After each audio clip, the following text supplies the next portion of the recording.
जय हिंद दोस्तों, स्वागत है आप सभी को ऑनलाइन एजुकेशन क्लासेस में। इस वीडियो में हम लोग देखेंगे भौतिकी के कुछ महत्वपूर्ण सूत्र। आइए देखते हैं।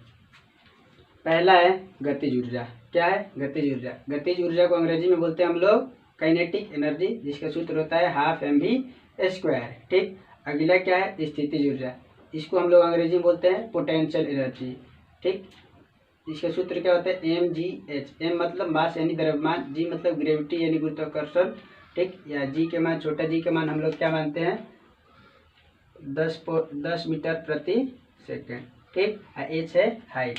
ठीक। अगला देखते हैं बल, यानी बल इक्वल टू क्या होता है द्रव्यमान गुना त्वरण। ठीक। एक होता है नेक्स्ट दूरी, दूरी यानी s बराबर क्या होता है ut प्लस हाफ at²। ए जहाँ है एक्सीलरेशन, यानी इसको हम लोग बोलते हैं त्वरण। ठीक। अगला देखते हैं टी है समय। अगला है औसत चाल। औसत चाल बराबर क्या होता है कि तय की गई कुल दूरी बटा में कुल समय। औसत चाल इक्वल टू तय की गई कुल दूरी बटा में कुल समय। नेक्स्ट है दाब, यानी इसको हम लोग अंग्रेजी में बोलते हैं प्रेशर, यानी कि दाब इक्वल टू क्या होता है कि बल बटे में क्षेत्रफल। दाब इक्वल टू बल बटे में क्षेत्रफल। ठीक। नेक्स्ट है कि क्षेत्रफल। क्षेत्रफल का फॉर्मूला क्या होता है कि लंबाई गुना चौड़ाई। ठीक। क्षेत्रफल का क्या होता है लंबाई गुना चौड़ाई। क्षेत्रफल को हम लोग अंग्रेजी में बोलते हैं एरिया। ठीक। नेक्स्ट है आयतन। आयतन को हम लोग अंग्रेजी में बोलते हैं वॉल्यूम। ठीक। तो आयतन का सूत्र क्या होता है कि लंबाई गुना चौड़ाई गुना ऊंचाई। ठीक। नेक्स्ट क्या है फोकस यानी एफ। फोकस यानी एफ, यानी एफ बराबर क्या होता है r/2। आर जहाँ आर इक्वल टू क्या है त्रिज्या, जहाँ आर इक्वल टू क्या है त्रिज्या। ठीक ना। अब देखिए अगला है घनत्व, जिसको हम लोग अंग्रेजी में बोलते हैं डेंसिटी।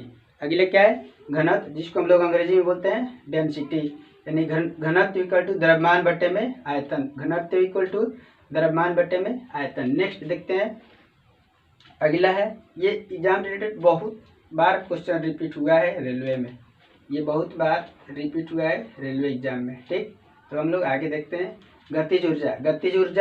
गतिज ऊर्जा प्लस स्थितिज ऊर्जा दोनों जब मिलता है तो उसको क्या बोलते हैं यांत्रिक ऊर्जा। ठीक। Mechanical energy. ठीक। आगे देखते हैं हम लोग।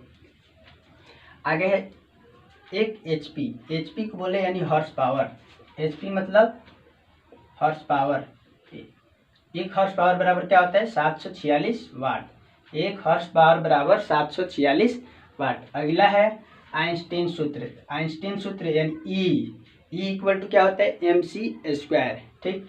आगे देखते हैं 1 किलोवाट घंटा, यानी 1 किलोवाट घंटा बराबर कितना होता है 3.6 गुना 10⁶ जूल, या इसको ऐसे भी बोल सकते हैं 36 लाख। ठीक ना, 36 लाख जूल। अब देखिए अगला है दर्पण सूत्र, यानी दर्पण सूत्र इक्वल टू क्या होता है कि 1/v plus 1/u equal to 1/f, जहाँ v इक्वल टू प्रतिबिंब की दूरी, जहाँ v इक्वल टू क्या है प्रतिबिंब की दूरी। ठीक। और u इक्वल टू क्या है वस्तु की दूरी, f इक्वल टू क्या है फोकस दूरी। ठीक। ऐसे ही नेक्स्ट है लेंस सूत्र। लेंस सूत्र यानी लेंस में देखिए दर्पण में क्या रहता है प्लस और लेंस में क्या रहता है माइनस, यानी 1/v माइनस 1/u। ठीक। अगर प्रतिरोध श्रेणी क्रम में हो तो, ठीक, तो R इक्वल टू, आर मतलब रेजिस्टेंस। ठीक ना। तो R इक्वल टू होता है R1 plus R2 plus dot dot dot कहाँ तक चले जाएंगे जहाँ तक दिया है डॉट डॉट डॉट Rn तक, यानी अनंत तक जहाँ तक दिया रहेगा। अगर प्रतिरोध समानांतर क्रम में हो तो 1/R equal to 1/R1 plus 1/R2 plus dot dot dot 1/Rn। ठीक। अब देखिए आवर्धन क्षमता यानी उसको डिनोट क्या चीज करते हैं m से, क्या चीज से दर्शाते हैं m equal to minus v/u। m equal to क्या होता है माइनस v/u। अब देखिए ऐसे ही एल्केन केन किन काइन। ठीक। केन किन काइन, यानी कि एल्केन का क्या सूत्र होता है कि CnH2n+2। एल्कीन का क्या होता है CnH2n और एल्काइन का क्या होता है कि CnH2n-2, यानी केन किन काइन, और सब में से दो दो क्या करते आइए घटते आइए। ठीक। अब देखिए आगे क्या है, अगर कार्बन की संख्या अगर कार्बन की संख्या 1 दिया है तो मेथ बोलते हैं, अगर कार्बन की संख्या 2 दिया है तो एथ बोलते हैं, अगर कार्बन की संख्या 3 दिया है तो प्रोप बोलते हैं, अगर कार्बन की संख्या 4 दिया है तो उसको ब्यूट बोलते हैं। ठीक, अब देखिए इसी में एक और है गति के समीकरण। गति के समीकरण, तो पहला गति का समीकरण जो होता है ना v equal to u plus a t, v equal to u plus a T.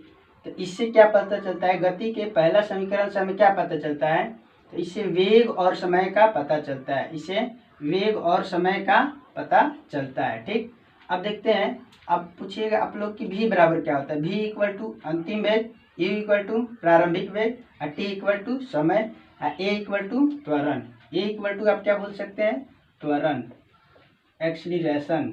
ठीक ना। तो अब देखते हैं दूसरा समीकरण।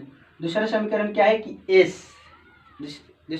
s इक्वल टू क्या है कि ut plus half A T square. इस गति के दूसरा समीकरण से हमें क्या पता चलता है, इससे स्थिति और समय का पता चलता है, इससे स्थिति और समय का पता चलता है। ठीक, आगे देखते हैं तीसरा समीकरण।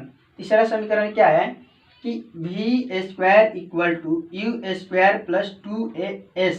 ठीक, s मतलब दूरी, s मतलब क्या, दूरी।